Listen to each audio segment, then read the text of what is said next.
Bonjour. Nous continuons le cours Comprendre les microcontrôleurs. Et aujourd'hui, nous allons parler de manipulation de champs de bits. Oh, ne soyez pas effrayés de ce nom un petit peu compliqué. Il va s'agir tout simplement d'être capable de jouer avec des bits individuels à l'intérieur de registres. On va donc au cours de cette leçon chercher à manipuler d'une manière indépendante les bits pour les mettre à 1, il s'agira du set bit, les mettre à 0, le clear bit, et en tester la valeur. Donc, je rappelle la problématique. Le microcontrôleur voit des ensembles de bits, des registres, par exemple 8 bits, c'est-à-dire un octet, un byte, ou encore 16 bits, ou encore 32 bits. Par contre, l'application qu'on est en train d'écrire souhaite généralement voir des bits indépendants. Par exemple, j'ai un port, il y a deux diodes lumineuses connectées, il y a un bouton poussoir connecté, je m'intéresse à chacune des diodes lumineuses, je m'intéresse au bouton poussoir, je n'ai pas envie de réfléchir au niveau d'un mot de 8 bits, j'ai bien envie de réfléchir plutôt à mes bits séparés. Comment utiliser le langage C pour faire ces manipulations de bits? Est-ce que ce langage, qui, je vous le rappelle, a bien quelques dizaines d'années, avait été prévu pour faire ces opérations? Eh bien oui, il a effectivement été prévu pour le faire.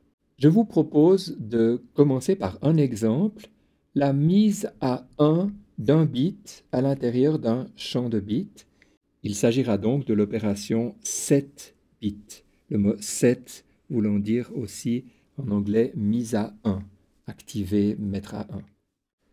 Le problème se pose de la manière suivante.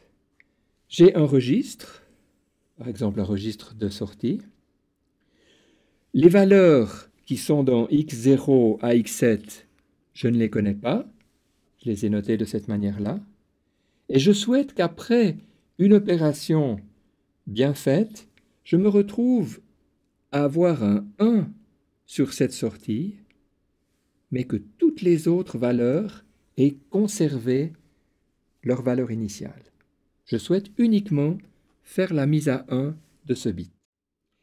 Il me faut chercher une opération, donc ici une opération qui permette avec un certain opérande de faire le travail souhaité. Visiblement, une opération arithmétique ne va pas convenir pour ce travail. On va donc se tourner vers une opération logique. Et pour cela, il va falloir revenir à l'algèbre de Boole, dont on a un tout petit peu parlé au début de ce cours. Et je vais profiter de tester vos connaissances en vous posant la question: quelle est la réponse à ces 4 formules, dont 2 utilisent le « et » logique, 2 autres utilisant le « ou » logique? Je vous laisse quelques secondes pour y réfléchir.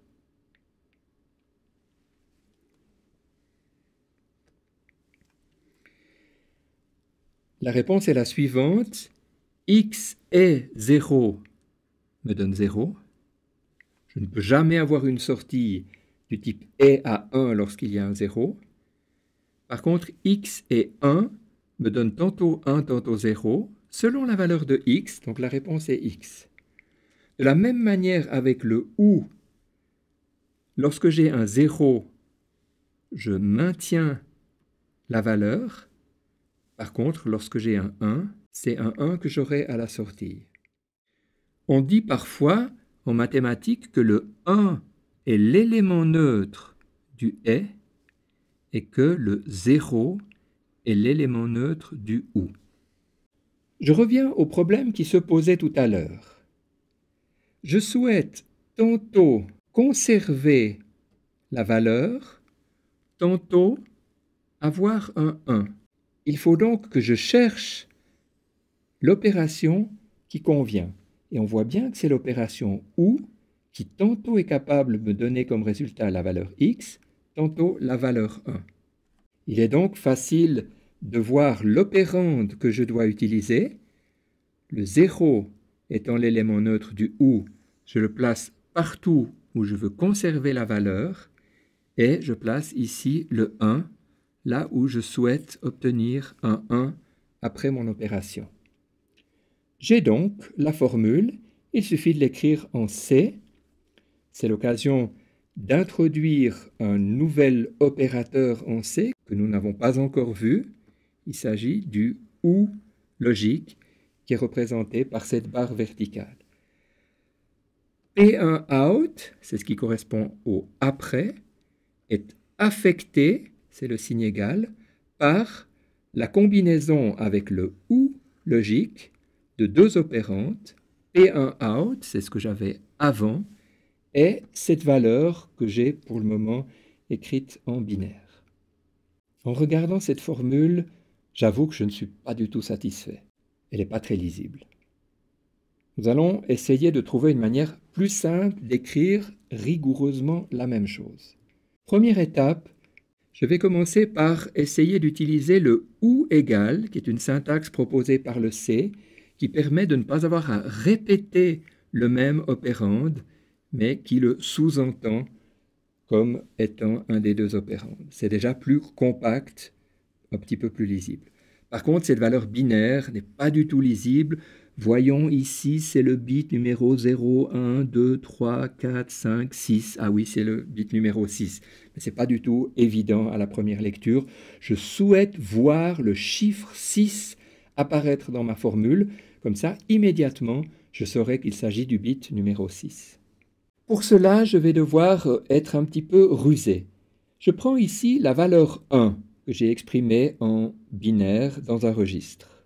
Si je la décale vers la gauche de 6 positions, j'obtiens ce résultat-là. Il se trouve que l'opération existe. Cet opérateur, qui se dessine par plus petit que, est l'opérateur de décalage à gauche. Il existe bien entendu aussi l'opérateur de décalage à droite. Donc ici, la valeur 1 a été décalée de 6. Le résultat que j'obtiens, c'est évidemment un résultat sur 8 bits. Ces bits-là sont perdus et ces bits-là ont été remplacés conventionnellement par des zéros. Donc, cette expression peut s'écrire de la manière suivante. Je l'intègre directement à ma formule. 1 décalé à gauche de 6. Donc finalement, mon 7 bits peut s'écrire P1 out ou égal 1 décalé de 6. Alors certains de mes étudiants m'ont dit « mais c'est quand même très ennuyeux parce que ici nous avions une opération logique à faire, ici nous avons une première puis une deuxième opération logique à faire, ce qui va prendre du temps, prendre de la place dans la mémoire. » Alors, ça n'est pas tout à fait juste. Ce calcul-là doit être fait par le microcontrôleur. Par contre, ce calcul-là, étant donné qu'il touche une constante et une deuxième constante, il ne va jamais changer. Ce résultat lui-même est une constante. Et alors, si c'est une constante, ça n'est pas le microcontrôleur qui devra la calculer, mais bel et bien le compilateur lui-même. Alors le compilateur, s'il a un tout petit peu plus de travail par cette ligne que par cette ligne, ça n'a aucune importance. Le résultat de la compilation est identique. Ces deux lignes, je pourrais même dire ces trois lignes, donnent exactement le même résultat après la compilation. Donc je vais pouvoir maintenant me souvenir, mémoriser que le 7 bits peut se réaliser par cette combinaison OU égale. Il reste à faire la même chose pour le clear bit. La problématique est presque la même, sauf qu'il faut mettre un 0. On a de nouveau les lois de l'algèbre de Boole, et cette fois, c'est le et logique qui va nous intéresser. Et alors, l'opérande aura cette allure-là. Les éléments neutres, les 1 comme éléments neutres du est, lorsqu'on veut conserver la valeur, et le 0 pour imposer le 0 à la sortie. Donc je peux l'écrire de cette manière-là. De nouveau, on va chercher à utiliser une syntaxe plus simple, plus lisible. On regroupe avec le ou égal. Reste le problème de cette valeur. Ici, c'est le bit numéro 6 qui m'intéresse et c'est le seul qui est à 0. Alors j'ai parfois un étudiant distrait qui me dit « Mais monsieur, pourquoi ne peut-on pas écrire 0 décalé à gauche de 6 ?» Eh bien la réponse est évidente. Si je prends 0, que je le décale à gauche de 6 cases, j'obtiens toujours un 0. Or, dans ce cas, c'est bien c'est 1 qui m'intéresse, et le 0 naturellement. La syntaxe qu'on va utiliser est la suivante. Elle utilise un opérateur qui nous est encore inconnu, qui s'appelle l'opérateur d'inversion bit à bit, et qui utilise ce symbole tilde. C'est comme ça qu'on l'appelle. Je vous signale juste que c'est en espagnol un accent, donc que quand on le tape sous certains éditeurs, il ne vient pas, il se présente comme un accent flottant et qu'il faut taper un espace pour qu'il apparaisse en tant que caractère. Et alors finalement, on va pouvoir se souvenir du fait que l'opération clear bit, mise à 0 d'un bit, se fait avec cet ensemble est égal tilde. Et j'aimerais bien qu'on apprenne à reconnaître le ou égal d'une part, le est égal tilde, comme étant la manière d'écrire le set bit et le clear bit. Les opérations set bit et clear bit que nous venons de voir sont évidemment principalement utilisées pour des sorties. Comment maintenant gérer une entrée? Alors on cherche généralement à tester une entrée. Par exemple, if, et on souhaite mettre la condition qui permet de savoir si le bouton Start a été pressé. Pour pouvoir avancer, il faut que je vous rappelle une chose, le langage C n'a pas de type booléen, et pour lui, une valeur nulle correspond à faux, et une valeur non nulle correspond à vrai. Parfois, les gens disent la valeur 1 correspond à vrai, c'est juste, mais la valeur 33 aussi correspond à vrai. Une valeur non nulle est considérée comme vraie et nous allons utiliser cette astuce pour tester notre entrée. Voilà le problème. J'ai 8 valeurs s'il s'agit d'un registre 8 bits. Je m'intéresse à savoir si j'ai un 0 ici en position 3 ou si au contraire j'ai un 1. Et j'aimerais pouvoir dire dans ce cas-là, c'est faux. Dans ce cas-là, c'est vrai. L'unique présence de ce 1 doit pouvoir me faire comprendre que c'est vrai, et la même chose, ce 0 entraîne que la condition est fausse. Je rappelle que faux, c'est une valeur nulle, que vrai, c'est une valeur non nulle. Quelle opération dois-je utiliser maintenant pour faire disparaître tous ces bits qui ne m'intéressent pas? Eh bien, il s'agit évidemment de l'opération logique et je mets une valeur 1 à cet endroit. J'obtiens, si j'avais un 0, un 0. Si j'avais un 1, j'obtiens un 1. Partout ailleurs, ces 0 que j'ai mis là me donnent des valeurs nulles. Et si je regarde maintenant globalement cette valeur, elle est complètement nulle. C'est donc une condition fausse. Cette valeur-là n'est pas nulle à cause de ce 1. Elle rend donc la condition vraie. Il ne reste plus qu'à l'écrire en C. Ma condition ici s'écrit de la manière suivante. Par exemple, P1 in est 1 décalé de 3. Je vous propose que nous écrivions un petit exemple qui utilise ces trois notions que nous venons de voir. Ici, nous avons sur une entrée un bouton qui s'appelle On, sur une autre entrée un bouton qui s'appelle Off, sur une sortie, nous avons une diode lumineuse.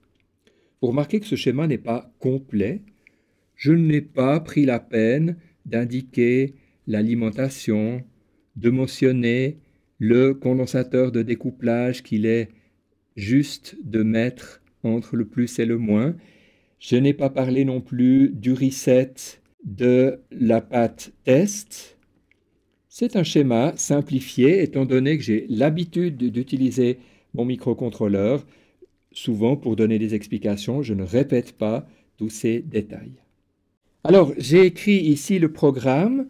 Certes, et volontairement, il n'utilise pas les simplifications que nous avons appris à utiliser pour rendre les programmes plus lisibles. L'objectif ici est vraiment de montrer quelles sont les opérations qu'on utilise.